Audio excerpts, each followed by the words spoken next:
എടാ ഈ ബാങ്കിൽ പോയില്ലേ? പോയില്ല. പൈസ ഉണ്ടെന്നിതാ.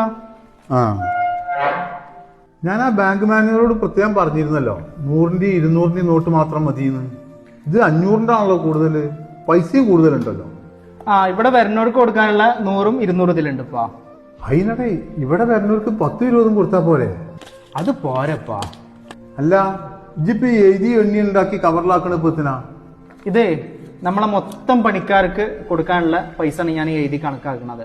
അതിനിപ്പോ എത്ര എണ്ണി കണക്കാക്കാൻ? എല്ലാ കൊല്ലം കൊടുക്കണ 1000 ഉറുപ്പിക കൊടുത്താ പോരെ? അത് പോരപ്പാ. നമ്മളെ ബിൽഡിങ്ങിന്റെ വാടക, വില്ലകളുടെ വരുമാനം, കമ്പനി എന്നുള്ളത് എല്ലാം കൂടി കൂട്ടിക്കഴിഞ്ഞാൽ നമ്മളൊരു 6 ലക്ഷം റുപ്യ സക്കാത്ത് കൊടുക്കാണ്ടാവും. അനക്കെന്താ പിരാന്താ?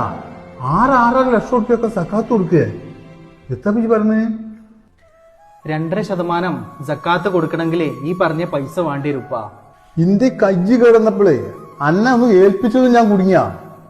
എത്തപ്പത് കഥ? പഴയതൊക്കെ നിങ്ങൾ ഇത്ര പെട്ടെന്ന് മറന്നപ്പാ. ഒരു കാലത്ത് വാടക വീട്ടിൽ കഴിഞ്ഞിരുന്ന നമ്മള് ഇന്ന് പഠിച്ചോനെ ഈ കണ്ട നിയമത്തൊക്കെ നമുക്ക് തന്നിട്ട് നമ്മളെ സമ്പാദ്യത്തിൽ നിന്ന് കൃത്യമായി സക്കാത്ത് കൊടുത്ത് ഒഴിവാക്കിയിട്ടില്ലെങ്കിൽ അത് നമുക്ക് അർഹതപ്പെട്ടതല്ല, അതിന്റെ അവകാശികൾ വേറെയാണ്. ഇതൊക്കെ പഠിച്ചോനെ നമ്മളെ ഏൽപ്പിച്ച ഒരു അമാനത്താണ്. ഇതൊക്കെ വേണ്ട രീതിയിൽ കൈകാര്യം ചെയ്തിട്ടില്ലെങ്കിൽ നാളെ പടച്ചോനോട് ഇതിനൊക്കെ കണക്ക് പറയേണ്ടി വരുപ്പാ. എന്നാ പിന്നെ നിങ്ങളെ ഇഷ്ടം പോലെ ചെയ്തോളേ. ഇപ്പൊ എങ്ങനെ ചെയ്യാനാ ഉദ്ദേശിക്കുന്നത്?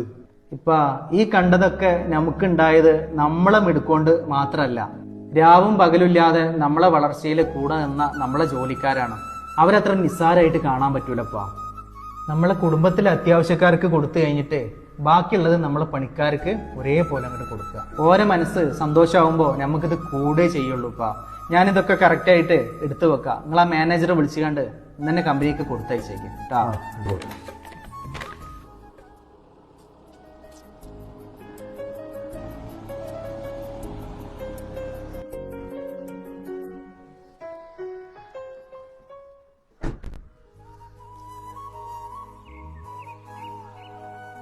മൻസൂറേ ഇങ്ങോട്ട് വരും.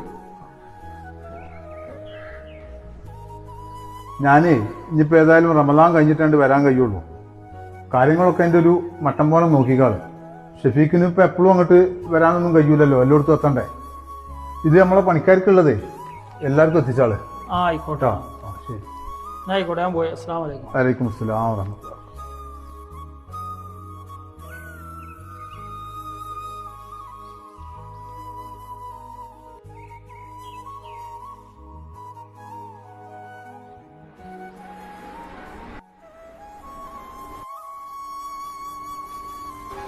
മൻസൂറക്ക ഒന്നുകൂടെ വരുമോ?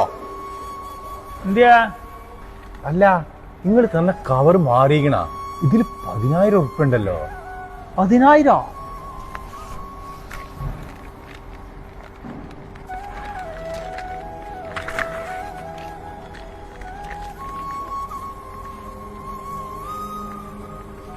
ഇതും 10,000 ഉണ്ടല്ലോ.